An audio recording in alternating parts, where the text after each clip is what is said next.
What's good, Fit Fam? It's your girl Natalie, the Keto Bikini Pro, back with another episode of The Comeback. And this is the very end of the story.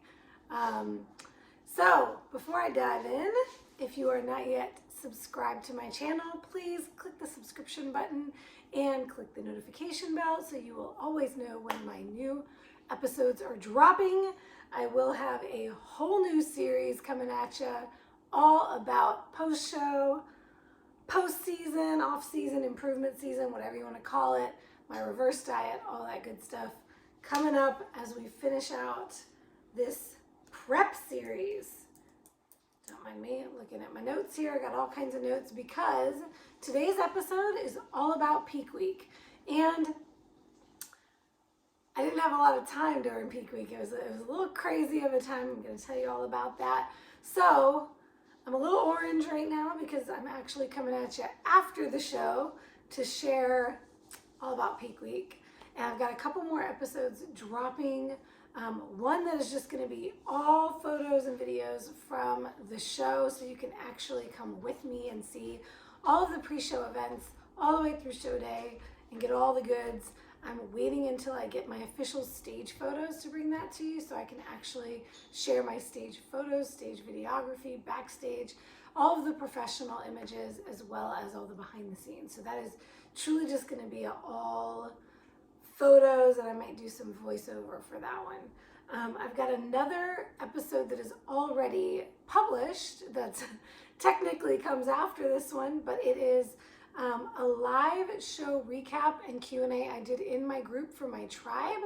So you can already go and binge that after this and hear how the show went and all the good stuff and the questions that I'm answering that my ladies were asking me about leading up to the show, about prep, about the WBFF, and all other fun stuff there. And then at some point I'm going to have my coach come on and we're going to do an interview just all about this prep, how it all went, how the show went. I'm going to wait until I get my feedback from the judges probably to do that so he and I can talk about our plans moving forward. And then that can launch me into the next series. So stay tuned for all of that. And as always, please drop below in the comments anything you want to hear about, because now that this prep is over and I'm moving into an improvement season, I will have a little more mental capacity to focus on things not related to prep. So that means I can bring you all kinds of specific topics that you want to hear more about, whether they have to do with competition prep or not. Ketogenic lifestyle, as an athlete, fitness, training principles, things you want to learn about training, things you want to learn about diet, lifestyle, mindset, all of the good things. So without further ado, let's dive into my peak week and what that looked like. So as always in my prep updates, let's start with a physique update. Leading into peak week, so at 1 week out to the show, my average body weight on the scale was at 111.5 pounds. So I was really hanging out around that 111.3, 111, I think I had a couple of days of 112, maybe 113, and a couple of days of 110 point something. So that averaged out to 111.5. The interesting thing here is that the last time I got on stage in 2020, my stage, I'll call it my stage weight. It was the weight I was right before I went down to Miami for the show. So last time I competed, I did not bring my scale with me. I only had the hotel scale in the fitness center, which I think I weighed one day. I might have weighed the day of or the day before show. And I was actually 113 on that scale back in Miami in 2020. So I don't know how accurate that was because it wasn't first thing in the morning. It wasn't the same scale I'd been using. But right before we flew down to Miami, which was I think 3 days out to that show, 3 or 4 days out, I was 111. So 111 point something. So this weight that I was sitting at 1 week out was essentially the weight I was sitting at when I got on stage in Miami last. If you followed this series, you know that when I did my last show in Miami, I was at the height of bulimia. So I was binging and purging on a regular basis, daily up until about 10 days, maybe 10 to 14 days out to that show. So my body was under a lot of inflammation, a lot of stress, and going into that show, I basically dropped 10 to 12 pounds of body water weight, inflammation weight in the last 2 weeks leading up to that show. So that was not my best physique ever. It was not my best body composition. I don't remember actually. I think my body composition was about 18% body fat going into that show. It might have even been 20%. So this next number is a big one. Here I was at 111.5 on average. 1 week out to the show, I was at 16% body fat on average going into this show. So from the last show, 18 to 20%, 16% this time. And my last best physique was in 2019 when I competed in the WBFF Atlanta amateur show, and that's where I got my pro card and my first place win in Bikini. I was not yet in the wellness division. There was no wellness division yet. I was sitting at about 17.9% body fat. So we're talking almost 18% body fat.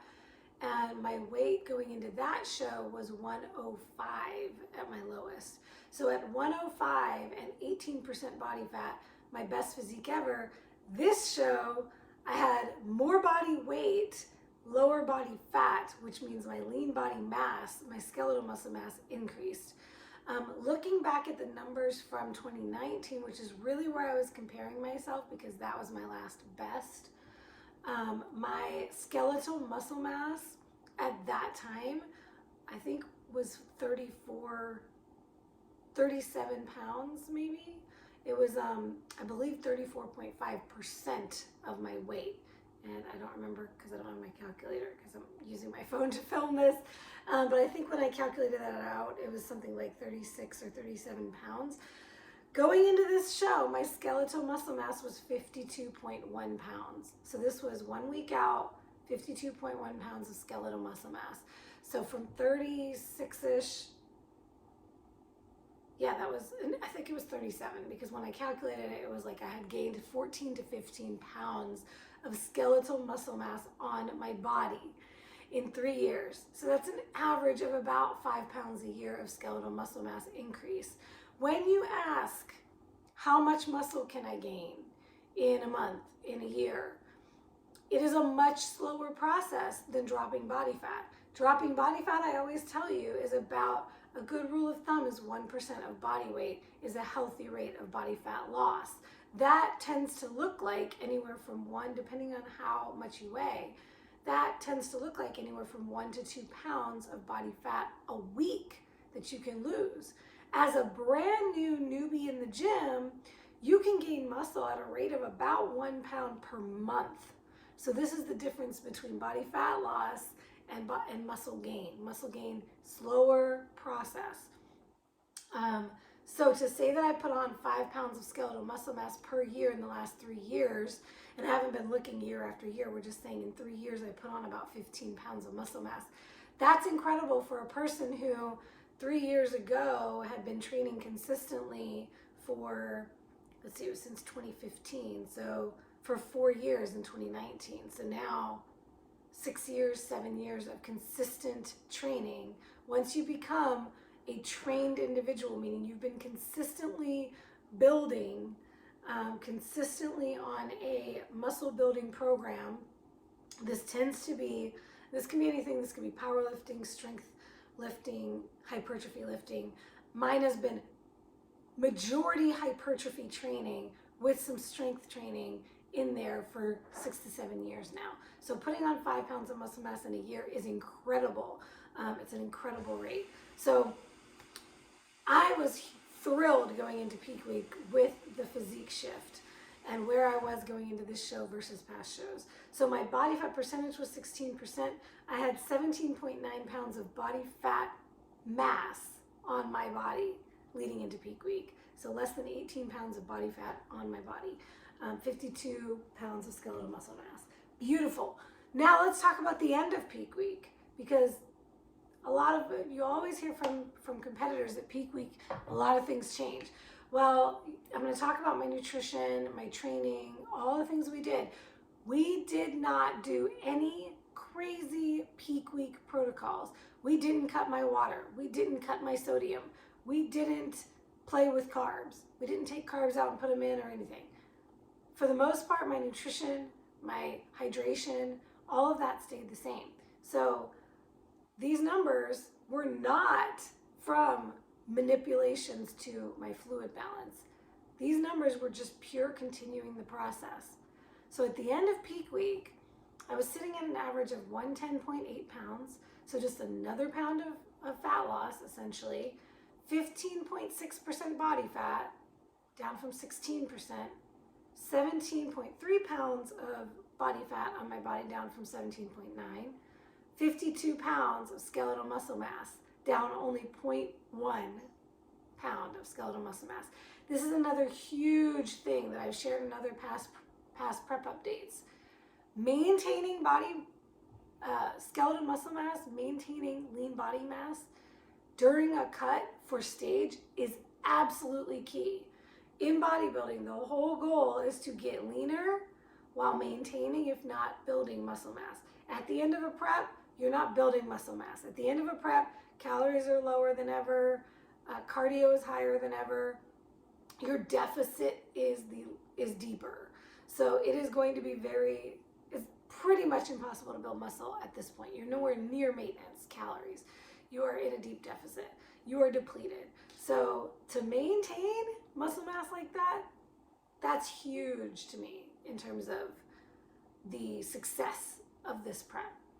The day of show, this was the crazy thing. Overnight, from the day before to the next day, the day of show, I dropped 2 pounds overnight. I came in on show day at 108.9 pounds of body weight, 14.6% body fat, down from 15.6 at the end of peak week. 15.9 pounds of body fat on my body, so less than 16 pounds of body fat, down another pound from just a couple days earlier, or one day earlier, really. 51.8 pounds of skeletal muscle mass. So from the beginning of peak week to show day, I only lost 0.3 pounds of skeletal muscle mass. I lost 2 pounds of body fat on my body. I lost 1.4% body fat and 2 pounds, 1.9 pounds of body weight in that week. Actually, excuse me, started at 111.5, so 109, 10, 11, so 2.5 pounds of scale weight by the end of that week. And this was without doing anything crazy. So let me tell you what we did. First of all, I'm thrilled with how I came into show day. Amazing. And maintained it. So the days after the show, my weight stayed the same. 108, 109, 108, 109, like the next 4 days. So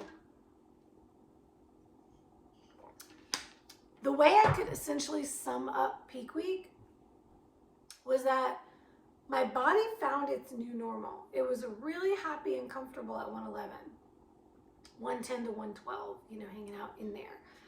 My body was happy. My brain was happy. I was solid. I felt like I could have done another 3-4 weeks of cutting, honestly. It felt like I got to this kind of next plateau. And for you all ladies who are always asking about plateaus and stalls, this is kind of how it works. Your body gets to a new comfort zone. It's happy there, it can hang out there for a while, for weeks. I could probably hang out here. I mean, I'm at a place now where post-show, I just feel really comfortable right here. This feels like my new normal. I'll talk about that in a future episode where we're talking about post-show and what the plan is. But this post-season, and somebody asked me, if you watched the video of my Q&A, my recap, what were you most excited about? Honestly, I'm most excited about this post-season. I'm more excited about post-show and improvement season than ever before, because my plan this year is not to put on 15 to 20 pounds of body fat and have to take it off over a long prep again. From here on out, pro athlete status, seeking a championship title, I'm living not far from here, y'all. I'm talking about a 5-pound difference. I want to hang out no more than 4 weeks out from a stage ever again. This feels so good in my body, and I really have to thank Carnivore for that, and my coach, who's been amazing. Okay, so nutrition. Let's talk nutrition, peak week nutrition. Coming into peak week, I was already sitting at 150 grams of protein, 15 or less grams of total carbs, and 50 grams of fat. This is very, very low. This is the lowest I've ever been on any prep, unless I was doing some kind of fasting, which I haven't done for years. Or PSMF, which I haven't done for years, and I wouldn't do again. It's just not a thing I feel I need. It's not something that's beneficial. I don't recommend it for most people. I've talked about that on past videos, and we'll talk about it again. But basically, yeah, I was sitting at my lowest fats ever. I can't remember if we changed that. I think we changed it 2 weeks out, or it might have been just inside 2 weeks out. So I was sitting there at the 50 grams. I don't love being that low on fats. I know it was uncomfortable. It's hard to even remember now. I know it was uncomfortable, especially at first. But like I said, once I kind of settled in there, I was chilling.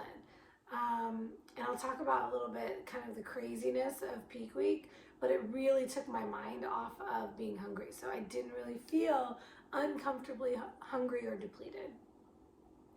Right up until the Thursday before the show, which is when all the events started, registration night, and that was the day we drove up to Atlantic City for the show. Thursday, we increased my fats considerably, up to 85 grams. So we did a 35 gram increase on my fats. That was huge. And boy, did my body love it. Because by the end of the week, I think it was Thursday and Friday, I wasn't eliminating much. We'll just put it that way. Bowels changed. That tends to happen to me with things like travel and when I have something exciting going on and my body's in this my body was in a stress state. It was in a fight or flight. It was not in rest and digest. So that can certainly happen. So if you notice that happens when you have anxiety, you have nerves going on, that's why your body needs to calm down. But getting back to the nutrition, water and sodium stayed the same. All we did was dial it in. Coach wanted to know exactly where we were. So all prep, he didn't push me really hard about letting him know where my sodium was. At the beginning, when we first started working together, he did want to know like what I do for sodium on a regular basis, how much water I'm consuming on a regular basis. So going into peak week, he reached out. He was like, listen, we're going to be best friends. We're going to be like this all week long. I need to know what's happening at any given time. So every day he was asking me how much water today, how much sodium today. So all I did was do what I normally do, but weigh it all out, measure it all out, track it. I use Chronometer, which is a fantastic app for tracking micronutrients. It'll tell you in your daily report how much sodium, as long as you're putting it in there. So I put in all my Redmond's real salt. I put in all of the element packets I was using. If I used my chocolate element in my coffee or my tea, which I did, I added that. Every single spice or seasoning that I used that had sodium in it, I tracked it. And we just didn't change a thing. We just dialed everything in exactly. The key to a solid peak, if you're peaking for anything, a vacation, a photo shoot, a show, the key is knowing what you're doing and not changing anything you're doing that last week. Keeping it the same so you know how your body's going to respond. Don't introduce new foods. Don't wildly change your fluid balance. Don't do these crazy things, these old school bodybuilding tricks. A lot of the time the people who do that are on performance enhancing drugs. That's why they do that. Okay, so if you're a natural athlete especially, don't play around with that mess. Okay, show day, I was in constant communication with my coach and the days leading up to. He told me when to eat. He told me how much to eat. He told me how much fat, how much protein in each individual meal. Same thing with water and sodium. All right, training and cardio. The plan had already changed. I think it was, once again, 2 weeks out. So I was already doing basically pump workouts, high reps, crazy high reps. Y'all, I did not enjoy this. This was my least favorite training ever. I do not like training with high reps and super lightweight because I just couldn't handle that many reps. We're talking 20, 30 reps on some exercises. No fun. I did not enjoy it. I did what I had to do. But admittedly, peak week, I did not train as consistently as usual, mainly because I had so many pre-show errands to run. And my nights got late, my days got long. I wasn't like chilling. And then we had travel, we had registration night, we had media day, I had a photo shoot. So especially those last few days, it was just like, all this activity. So there were a lot of days I either didn't get my training in, or I didn't get my cardio in, or I didn't get all of it in, and I did partials. I did not want to overtax my body. Typically, what you want to do for a peak week is actually relax your body a lot more. And so I'll talk a little bit in the mindset section, but it was just probably a little too much to ask for my body to handle that week. And I would definitely, that if I could change anything, that's what I would change. I would chill out a lot more on peak week. In my workouts, I felt like a weak ass bitch. I felt weak AF, but I just went in there, I got a pump and called it a day. I wasn't trying to go for increasing weights or anything. The last day after my photo shoot and media day was all over, I did go to the hotel gym, and I just got a really brief pump, and boy, it was hard to do, but my body was also happy to do it because I hadn't really been doing it. So it felt good to do that, and then to just put my feet up and chill the rest of that day, aside from some last minute posing practices, which coach really had to get on me about, because he's like, you need to put your feet up. You need to get off your feet, stop stressing. Okay, so mindset.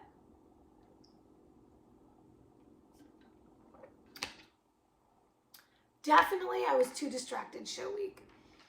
I left way too many things to the last minute. I didn't try out all my gowns until 2 weeks out. It was a fatal, fatal mistake. I kept planning on doing it. It was like 5 weeks out, 4 weeks out. Oh, I'm going to try on all the gowns. I'm going to try out all the looks. And we started traveling more, and I just kind of put it off, thinking, oh, you know, it's all good. Everything's going to fit perfectly. Thank goodness my show stage gown did fit perfectly, but I was kind of second guessing it. But also I'm 5 feet tall, so I'm not going to go out and get a new gown and have it altered for my body in 2 weeks. So I stuck with the gown. I'm glad I did, because I absolutely loved it on show day. Absolutely loved it. So it was really, I think that was a prep brain thing. It was like all this second guessing going on. But I didn't love the gown I had for registration night. So it was Thanksgiving weekend. So it being Black Friday, I actually went out to the mall on Black Friday, which I haven't done in over a decade. I normally like to avoid that crap. But I was like, you know what? Let's see what deals I can get. So I went shopping. I went shopping all weekend on Black Friday weekend, which sounds insane. It was kind of fun though. It was really fun actually. A lot of it was really fun to try on all these looks and to be as lean as I was and to try things on. Things looked good. It felt good. And so, you know what? I did like that part of it, but I would definitely not do that in the future. In the future, I would do that 4 weeks out, have everything figured out early, and then 2 weeks out, pack the bag and have it done.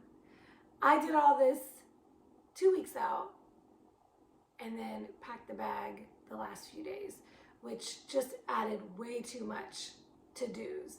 Because the other thing I always do, and most competitors will do peak week, is do all the self-care stuff. So I had like body treatments, I had massage, I had sauna, I had my hair done, because I don't do this myself, y'all. I've been pushing this all week since I've gotten back from the show, because I don't straighten my hair myself. I don't, do a blowout myself. It's a lot of work. It's a lot of hair. So I went and did that a few days before the show. Nails. I started tanning in the bed, because I knew I was going to get a super dark spray tan, and I didn't want to be super pasty white underneath it, in case I did, get my tan messed up. Although they are always there, and they take really good care of you at the show. So all of that added to just the busyness of that week. And it was honestly, it was a lot. My body held on to a lot of inflammation most of the week until that very last day, Friday. I was done with everything. I got my pump. I went back to the hotel room. I tried on the suit. Thank God for my girl, Karen, who made my suit, designed my suit. She was there at the show. I went and tried on the suit day before, and there was a gap in the back. Y'all, I told you, I lost a pound peak week, and then I lost 2 pounds the night before the show. So I lost a little bit of glutes, and boy, there was a gap. So she was like, give me your suit. She took care of all of it. She put padding in the top because I don't have much of the girls at the very end. She double padded the top for me, put it in there, kind of sewed it in there so it would stay in. She took care of me. So the morning of, the suit fit perfectly. But once I did all that and I did a little bit of posing, and really I was kind of like freaking out a little bit about my posing. Coach was like, nope, we're not doing this. We're not doing this. Check yourself. You look amazing. You've looked amazing this whole time. We're not about to start doing that right now. Stop it. Put your feet up. I need you to not do any more posing today. Sleep on it. Wake up tomorrow. It's going to be fine. He really had to talk me off the ledge there. And I had Bronson there also talking me off the ledge. Thank God for those men, because I made a fatal mistake also with my posing, and all prep, I was posing in front of the mirror. Y'all, listen to me when I tell you, do not pose in the mirror. You can start that way to figure out some angles and things, but when you're doing videos and photos for your coach, set up the phone to where you cannot see yourself and pose in the phone as if you're looking at the audience, the judges, your coach. And then watch the video back to see what you need to improve upon and get your feedback from your coach. And consistently do not look in the mirror to do it. Because what psyched me out the day before was when I was trying on the suit and I did some posing for Karen without looking at myself. She videoed me. And when I looked at the video, I was mortified. I was not doing what I'd been doing the whole time. I was doing these poses that were just not right for me. My stomach wasn't held in. It was just all of this. To me, it just looked terrible. But I'm so glad I did that, because that's what made me realize, oh my God, I've been looking in the mirror and I've been able to correct as I'm watching myself. And when I do this without watching myself, I was not doing what I had been practicing. So once that clicked for me, I did some practice Friday, and then coach told me to stop, and I realized that what I needed to do was look in the mirror, do what I had been doing in the mirror, and feel where it felt on my body, how it felt to get into those poses. And then I practiced in my mind without looking in the mirror, feeling the poses, and I counted them. Pose 1, pose 2, pose 3, pose 4, pose 5, so that when I got out there in front of the audience, I was doing the poses I needed to do by memory of the feel, not what it looked like. So I will do a whole separate video all about posing, but there's your takeaway for this video when it comes to posing. Practice without the mirror and feel it in your body. Don't rely on that mirror, because it will.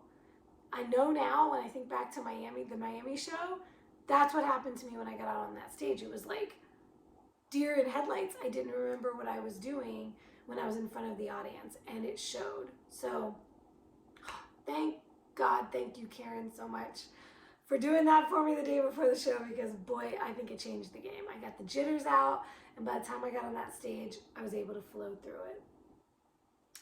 All right, I think that's all that I have to share about Peak Week. Stay tuned. Check out my live show recap Q&A with my tribe. I'll put the link in the description box below so you can click to that one. And then stay tuned for my show day video with all the videos and photos for all the events leading up to the show, all the way through show day, and my stage video. And then stay tuned for my post-season series. I don't know what I'm going to call that yet, but all the deets about my reverse diet, my feedback from the judges, our plan for 2023, interview with my coach, how I'm doing my reverse diet in my building season, and all of that good stuff. So Thank you so much. Thank you, thank you, thank you. Huge gratitude to all of you who've been following along this whole time, supporting, sharing your comments, dropping me DMs on my Instagram. I love you. If you're not following my Instagram, you can follow me there. The link is below. Come join my tribe in Facebook. They get all of the first goodies and all of my best content and exclusive content there. I do master classes every single Monday there on a different topic about keto, about fitness, about mindset, all the good stuff. So come join me on Facebook, follow me on Instagram, and keep following here. And just thank you so much. This has been an incredible, best prep ever, best year ever, and it's only going to get better in 2023 as I work to get my crown. All right, y'all. Check you later. Peace out for now.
What did you put that on temperature wise?